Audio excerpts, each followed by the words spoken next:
En consecuencia, bueno, pues tenemos ya el límite como máximo, un total de exenciones, pues por las cantidades que vemos en pantalla, pero principalmente al compararla contra nuestros ingresos, digamos, totales, pues bueno, nos va a dar como resultado un ingreso acumulable o bien un ingreso gravable de 48.132 en el caso de Ricardo, y pues así sucesivamente. Entonces, como podemos observar, en el caso de la previsión social, o en el ejemplo planteado, pues no se rebasa los límites que establece la disposición, por lo tanto, pues prácticamente el fondo completo está exento en la parte relacionada a esta exención. Y en el caso concreto, pues ahora necesitamos identificar cómo determinar el impuesto sobre la renta de manera quincenal por esta primera nómina semanal, y también de la nómina semanal.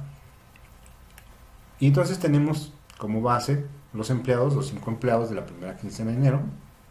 Como vemos, la base gravable por 48.132 de Ricardo, y así sucesivamente de cada uno de ellos. Podemos observar que al aplicar la tarifa del artículo 96, pues le restamos a este ingreso de 48.132, pues el límite inferior que contenga la tarifa correspondiente. En este caso, pues la tarifa es quincenal, y el límite inferior respecto de ese periodo, respecto de ese rango, son 47.952.31. Este resultado me va a dar como tal un excedente del límite inferior, y ese excedente es el que se le debe de multiplicar por el porcentaje que aparece en la tabla, justamente con ese nombre, porcentaje sobre el excedente del límite inferior, que pues en el caso concreto es del 34%. Esto nos da como resultado un impuesto marginal, y entonces a ese impuesto marginal se le va a sumar la cuota fija que viene en la tabla del artículo 96, en este caso quincenal, que asoma por 12.508 pesos.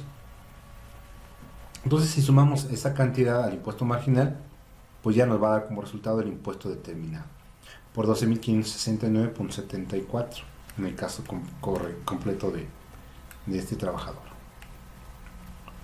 Ahora bien, este monto, ya tenemos el impuesto, y entonces ahora vamos a aplicar el subsidio para el empleo. Recordemos que el subsidio para el empleo se aplica justamente en el mismo rango respecto del ingreso gravable o de la base gravable, que al respecto pues nos da como consecuencia pues que ya no sea un monto a considerar en la tabla. No hay ya subsidio para el empleo respecto de este nivel de este nivel de ingreso, y en consecuencia pues no hay nada que disminuir. Por lo tanto, el saldo a cargo del impuesto de la renta a cargo es exactamente el mismo monto, 12.569.74, y no hay subsidio para el empleo a entregar, que es parte del ejemplo que habíamos platicado, en donde aun cuando no haya, nosotros vamos a habilitar ese campo y lo vamos a identificar cuál es el subsidio que en su caso se aplicó, se causó contra la tarifa correspondiente. Entonces aquí podemos observar esos 12.500 respecto del trabajador. Evidentemente, en el caso de lucha, que como podemos ver aquí, pues se refiere a nuestro segundo trabajador en 1754.16, se verá reflejado justamente en su recibo de nómina como subsidio para el empleo, ¿no? Perdón, sí, como el ICR a cargo, perdón, derivado de antes del subsidio para el empleo, porque pues no hubo subsidio para el empleo, no alcanzó. Entonces aquí está el impuesto de la renta respecto de esta nómina quincenal, y así lo veríamos con trabajadores como Marcia, como Franco, en el mismo sentido. ¿Qué pasaría? Bueno, en el caso concreto, pues es importante aquí identificar un comparativo, digamos, entre los impuestos que le corresponderían de aplicar sobre el 96 de renta y también aplicar el artículo 174 del reglamento del impuesto a la renta, que es, como ya comentamos hace rato, es un cálculo alternativo y que solo aplica para ciertas percepciones, como en el caso concreto de la prima vacacional. Entonces, en esta tabla podemos ver un resumen en donde se encuentran los trabajadores Ricardo y Fer, que son los que recibieron la prima vacacional, y que en primera instancia se determinó un impuesto con base en la tarifa tradicional de retención, incluido a la prima vacacional por 12.569. Sin embargo, también se hizo un comparativo respecto del impuesto que se determinó con la tabla de retención quincenal, sin incluir la prima vacacional, es decir, el ingreso exclusivamente del trabajador. Entonces eso nos da como consecuencia que pues nos arroje el impuesto de la prima vacacional, que sería básicamente la diferencia entre ambos cálculos. Como podemos observar, bueno, ese sería el importe del impuesto. Pero si nosotros hubiéramos hecho este cálculo con base en el artículo 174 y lo hicimos así en los ejemplos anteriores, recuerdan que nos determinó un impuesto de 4.317.31. Por lo tanto, podemos ver la diferencia cuando no es tan cuantiosa, pues hay una diferencia a favor del empleado. Entonces, la recomendación aquí es de que siempre tratemos de utilizar este cálculo alternativo del artículo 174, lo seleccionemos hacia nuestro sistema y podamos identificarle al trabajador y ganarle una diferencia que en este caso pues va a dejar de pagar el impuesto. ¿Por qué? Pues porque al final del día también de lo que se trata es de utilizar los medios que la propia ley dispone para disminuir la carga tributaria de una manera legal, como lo establece en este precepto. Si nosotros viéramos esta cantidad, bueno, evidentemente nos quedamos con ese monto pues de la prima vacacional, y podemos ver aquí el subsidio para el empleo que se crea. Bueno, está acá, 8.005, 4.317, que son los datos que nos están obteniendo de aquí del caso práctico. Y ahí podemos identificar plenamente cuál fue la prima vacacional, que fueron de 15.600, y algunos otros aspectos que hemos estado ya revisando.